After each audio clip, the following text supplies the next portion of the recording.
因为路顶无光变成治安的死角，嘛，互中营女大学生不幸死亡一案，市府下决心推动路顶全面维修汰换，除了校园周边的道路优先要改成 LED， 嘛要一步一步升级做智能的路顶。但是路顶一旦歹去，干木桥遐拢有连线知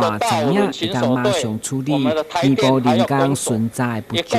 那这个如果有路灯，那袂得。它的信号就会传到公务局的控管中心，控管中心就可以马上派工来修理，来弥补我们各位呢人力巡查的不足。为了桂林公所、大潭派出所、中营大学甲巡守队等单位全力巡查路顶的辛苦，市长为贴13暗时特别高调关心，嘛宣示年底进前，担起路顶将全数改做 LED， 让市民安心。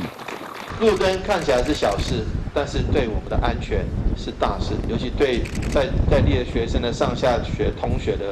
的道路上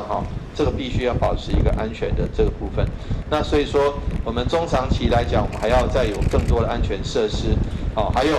这个路灯的部分，我们有这么多人力班次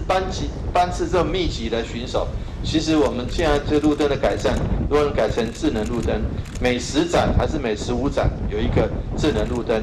像如果说它的回路坏掉，它马上可以通知。你就必然人工去巡加较有效率。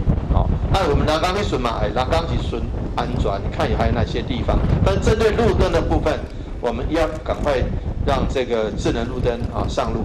这摆路顶的汰换嘛，牵涉稳定电力改善，偏要因为设备的故障，造成大规模路顶袂光的状况。但新闻本节采访报道。